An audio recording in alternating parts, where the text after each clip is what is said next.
दोस्तों, अगर आप अपने 20s में हैं तो आपके पास एक ऐसी चीज है जो दुनिया के सबसे अमीर लोगों के पास भी नहीं है, और वो है टाइम।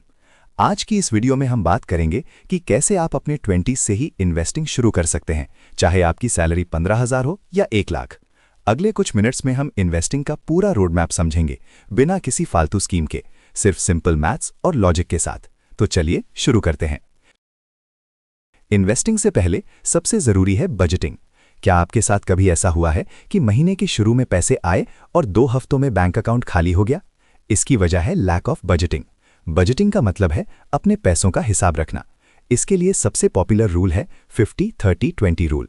50% आपकी नीड्स जैसे राशन, रेंट, बिल्स।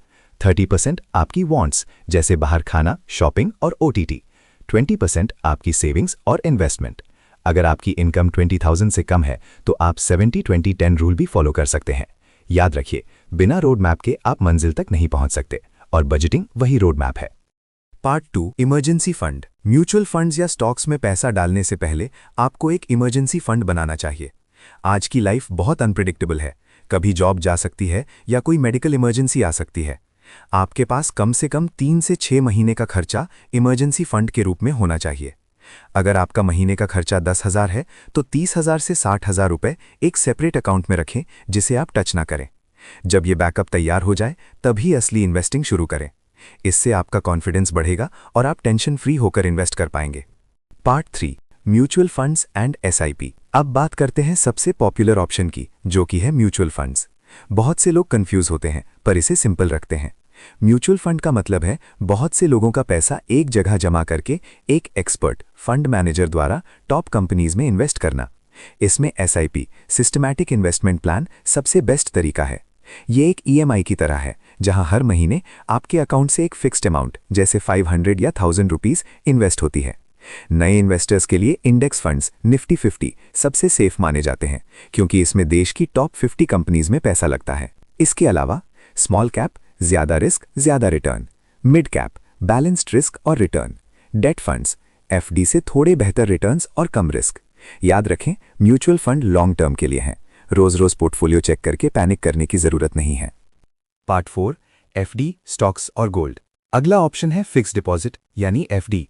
ये हमारे पेरेंट्स का फेवरेट है क्योंकि ये बहुत सेफ और प्रिडिक्टेबल है। लेकिन ध्यान रखें, एफडी के रिटर्न्स अक्सर महंगाई यानी इन्फ्लेशन को बीट नहीं कर पाते। फिर आता है स्टॉक मार्केट। यहाँ आप डायरेक्ट कंपनीज के शेयर खरीदते हैं।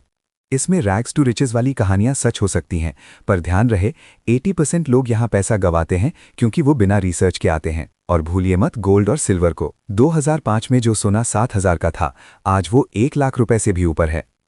आप फिजिकल गोल्ड के बजाय डिजिटल गोल्ड में 1 रुपए से भी इन्वेस्टमेंट शुरू कर सकते हैं। ये सेफ है और इसे संभालने का डर भी नहीं है। पार्ट 5, पावर ऑफ कंपाउंडिंग और क्लोजिंग। अभी एक रियल मैजिक देखते हैं, कंपाउंडिंग। अगर आप महीने के 5,000 रुपए इन्वेस्ट करते हैं और हर साल अपनी इन्वेस्टमेंट को 10% से बढ़ाते हैं, तो 12.25% के एवरेज रिटर्न के साथ 10 साल बाद आपके पास लगभग 18 लाख होंगे।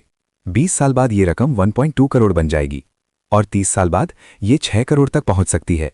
ये कोई जादू नहीं, सिर्फ पेशेंस और कंसिस्टेंसी का नतीजा है। आज ही किसी ट्रस्टेड ऐप जैसे ग्रो या ज़ीरोधा पर केवाईसी पूरी करें और अपनी पहली एसआईपी शुरू करें। रिसर्च खुद जरूर करें और सिर्फ वीडियो के भरोसे ना रहें।